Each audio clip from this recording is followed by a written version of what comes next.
अस्सलाम वालेकुम दोस्तों, मैं हूं उमर अदीज़ और आप देख रहे हैं यूआर अदीज़। आज हम आए हैं मोहम्मद अरशद खान साहब से बात करने, जो कि पूर्व एमएलए रह चुके हैं जौनपुर के और समाजवादी पार्टी के पूर्व राष्ट्रीय महासचिव भी रह चुके हैं। इनसे अब बात करेंगे।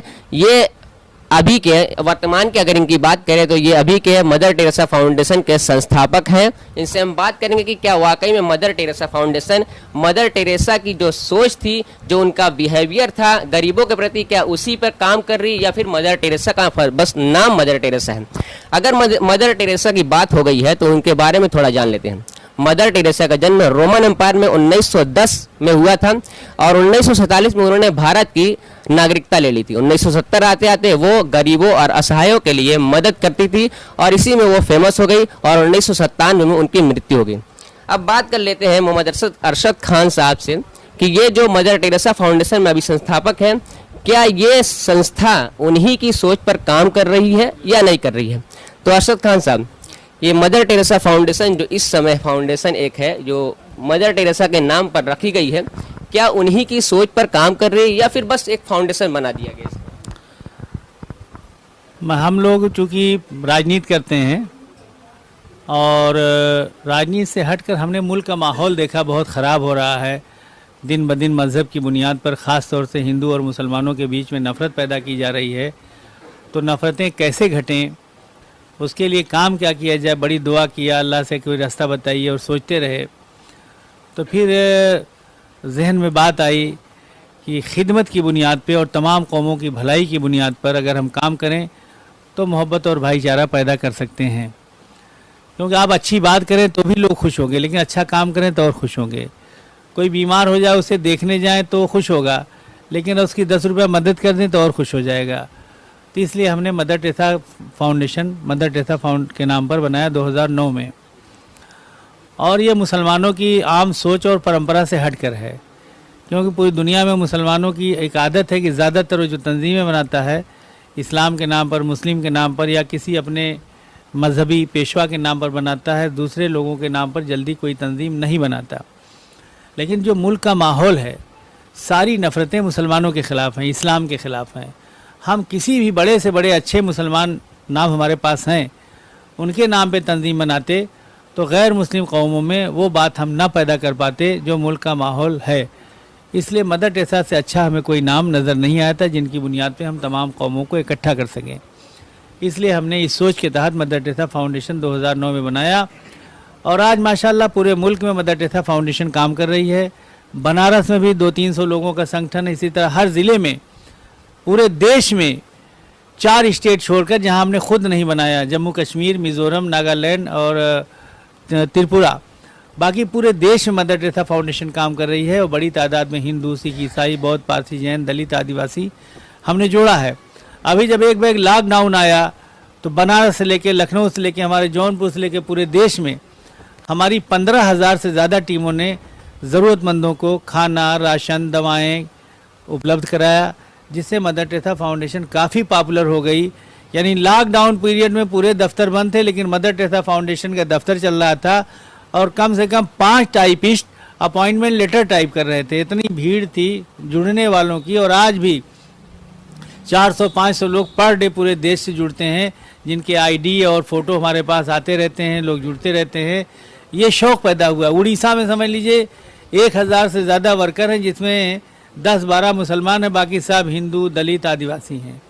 इसी तरह पूरे देश में अभी अहमदाबाद में मेरा प्रोग्राम था 5 जनवरी को, मणिनगर में, जहाँ से अमित शाह जी विधायक रहे, जहाँ से हमारी गवर्नर आनंदीबेन पटेल विधायक रहीं, जहाँ बड़ी मार काट भी हुई थी दंगों में। सारा प्रोग्राम हिंदू भाइयों ने ऑर्गेनाइज़ किया था जो मदर टेरेसा फाउंडेशन से जुड़े हैं। उसमें 90% हिंदू थे, 10% मुसलमान थे। इसी तरह से तो हमारा मिशन है तमाम कौमों को जोड़ना।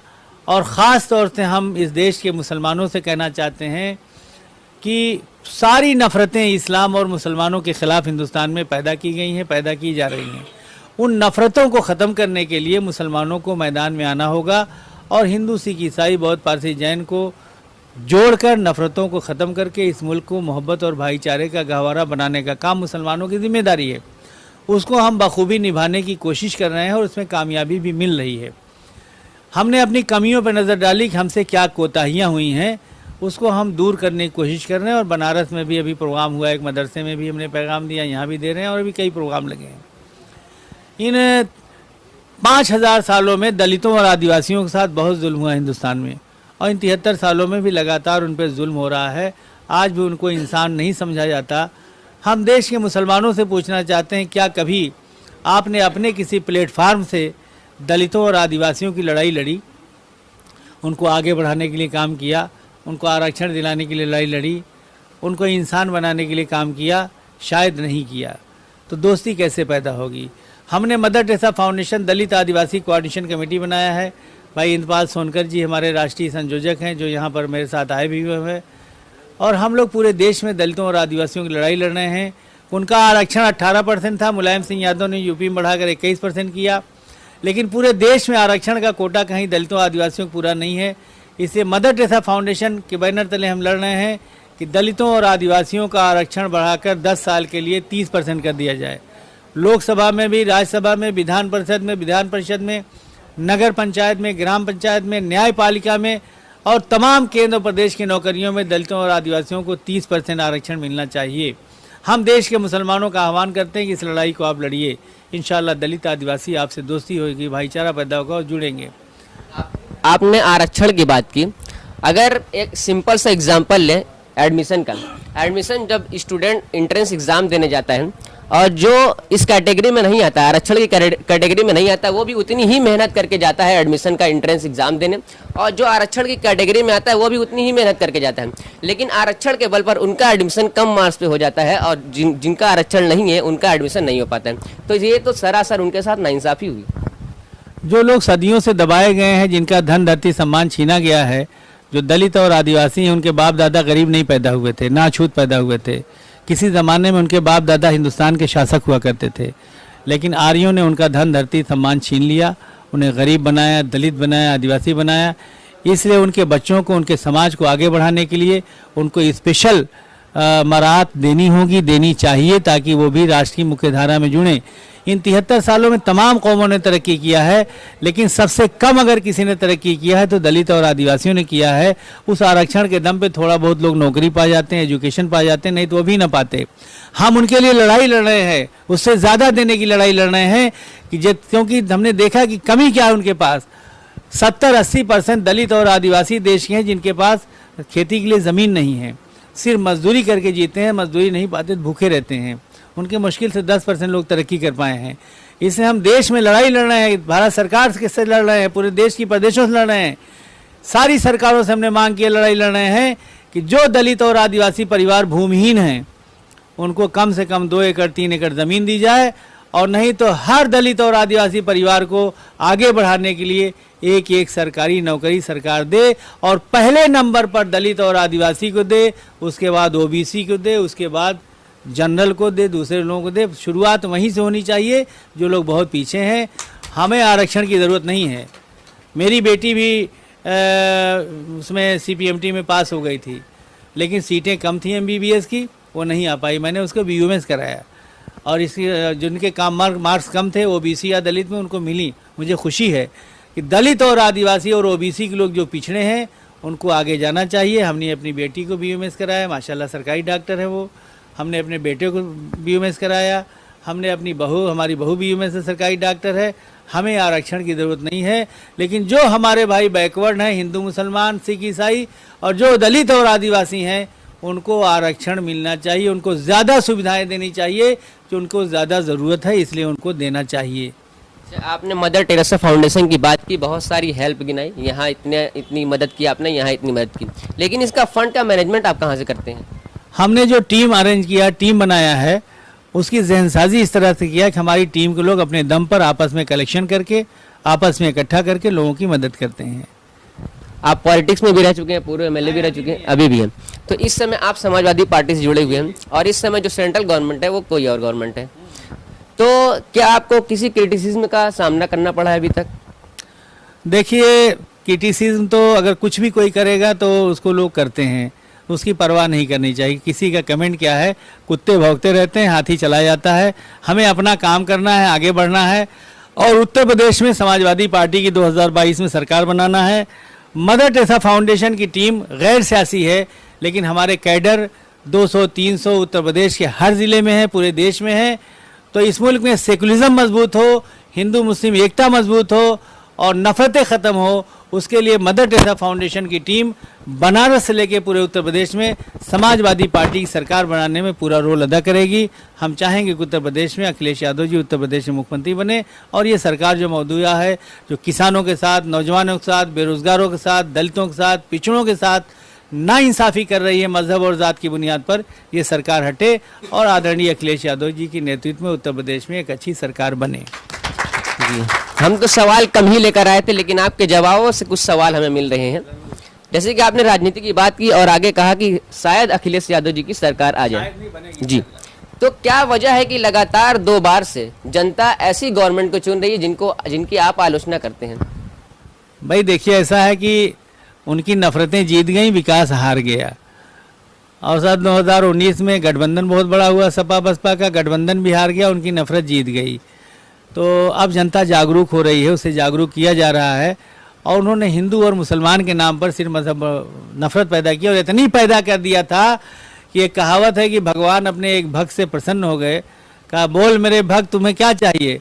उसने कहा कि भगवान जो मांगेंगे मिलेंगे, सब मिलेगा, लेकिन वो जो अब्दुल मालिक इब्राहिमी हैं उनको तुम्हारा दूना मिलेगा। तुम 1 करोड़ मांगोगे मिलेगा अब्दुल मालिक इब्राहिमी को 2 करोड़, तुम 100 करोड़ में मांगेगा उनको अब्दुल मालिक को 200 करोड़। तो उसने कहा हमारी एक आंख फोड़ दीजिए। तो इस तरह से एक बड़ा वोट बैंक आरएसएस ने, भाजपा ने तैयार किया है कि कुछ ना दिया जाए, सिर्फ मुसलमान को तकलीफ पहुंचा दिया जाए, खुश होकर करोड़ देता है। लेकिन अब आदरणीय योगी आदित्यनाथ जी की उत्तर प्रदेश सरकार और नरेंद्र मोदी जी की सरकार नोटबंदी, जीएसटी, नौजवान को रोजगार, कोरोना में हर जगह फेल हो चुकी है और किसान आंदोलन इनके जनाजे में आखिरी कील साबित होगा। अब अगली सरकार दिल्ली में भी इनकी नहीं बनेगी और उत्तर प्रदेश में भी आदरणीय योगी आदित्यनाथ जी की सरकार रिपीट नहीं करेगी। आदरणीय अखिलेश यादव मुख्यमंत्री बनेंगे और 2024 में भी केंद्र सरकार बदलेगी इंशाल्लाह। एक सवाल और बस लास्ट, आपका यहाँ आने का रीज़न मैंने नहीं पूछा, जो कि स्टार्टिंग में पूछ लेना चाहिए था। भाई हम तो मदर टेरेसा फाउंडेशन चलाते हैं, इसलिए पूरे देश का दौरा करते रहते हैं। समाजवादी पार्टी के राष्ट्रीय महासचिव रहे हैं 5 साल तक, इसलिए भी दौरा करते रहते हैं। लेकिन आज स्पेशली जो दौरा था, हमारे एक आनंद प्रकाश तिवारी जी हैं जो समाजवादी पार्टी के नेता हैं, मदर टेरेसा फाउंडेशन के प्रदेश महासचिव भी हैं, वो बीमार चल रहे हैं। तो उनको देखने नहीं आ पा रहा था, तो मुझे लग रहा था कि मैं कोई जुर्म कर रहा हूँ, इसलिए स्पेशली उनको देखने आया हूँ। तो साथियों ने हर जगह पूरे ज़िले में प्रोग्राम भी लगा लिए हैं इस्तकबालिया के, स्वागत के, और फिर यहाँ से गाज़ीपुर जाएंगे, वहाँ एक पुराने साथी थे उनका इंतकाल हुआ है। तो उस कड़ी में स्पेशली आज का प्रोग्राम आनंद प्रकाश तिवारी जी को देखने के लिए बना था, जो समाजवादी पार्टी के नेता हैं, मदर टेरेसा फाउंडेशन में भी काफ़ी बीमार हैं, अच्छे इंसान हैं। और फिर सब साथियों से मुलाकात भी हो गई, ये भी बहुत दिनों से नहीं हुआ था। और बीच में मोदी कोरोना लेके आए थे, इसलिए आना जाना नहीं हुआ था, तो इसी बहाने आना हो गया। अब अगली मरतबा इंशाल्लाह तरतीब से और शानदार प्रोग्राम होगा और मदर टेरेसा फाउंडेशन की प्रोग्राम होंगे, समाजवादी पार्टी भी होंगे और लगातार इंशाल्लाह आना जाना रहेगा। मार्च में फिर आएंगे इंशाल्लाह, मुलाकात होगी। एक सवाल और, कुछ मीम्स बनाए जा रहे थे जब यूपी में योगी आदित्यनाथ जी की गवर्नमेंट आई थी और समाजवादी पार्टी हार गई थी। कुछ मीम्स बनाए जा रहे थे कि समाजवादी पार्टी में कार्यकर्ता से ज़्यादा लीडर बनते हैं अपने आप को, वो कार्य कम करते हैं और लीडर ज़्यादा बनते हैं। इस बात पे क्या कहना चाहिए? समाजवादी पार्टी कार्यकर्ताओं की पार्टी है, कार्यकर्ताओं को नेता बनाना चाहिए और नेता नहीं बनेंगे तो आगे कैसे देश संभालेंगे। अभी पूरा प्रदेश संभाल रहे हैं, आगे देश भी संभालना है। हमें तो बहुत ज़्यादा नेता पैदा करना है। चमार, पासी, धोबी, खटीक, मुसहर, वाल्मीकि में, यादव, कुर्मी, कहार, लोहार, तेली, बढ़ई में, निषाद, मल्ला, चौरसिया, राजभर, नाई में, मुसलमान में, हिंदू में, सिख में, ईसाई में, तमाम कौमों में नेता पैदा करना है। अच्छी लीडरशिप पैदा करके पूरे देश में समाजवाद लाना है, मोहब्बत फैलाना है, भाईचारा पैदा करना है, पूरा देश बदलना है। हमें कार्यकर्ता की भी ज़रूरत है, नेता की भी ज़रूरत है। हम लोग राष्ट्रीय महासचिव रहे हैं, विधायक भी रहे, लेकिन एक कार्यकर्ता भी हैं और नेता भी हैं। इंशाल्लाह जरूर। तो ये थे मोहम्मद अरशद खान साहब, founder of mother Teresa foundation. तो अगर आपको ये वीडियो पसंद आया तो प्लीज़ इसे लाइक करें, दोस्तों के साथ शेयर करें और हमारे चैनल यू आर हदीस को सब्सक्राइब करना ना भूलें। मिलते हैं नेक्स्ट वीडियो में। अल्लाह हाफिज़।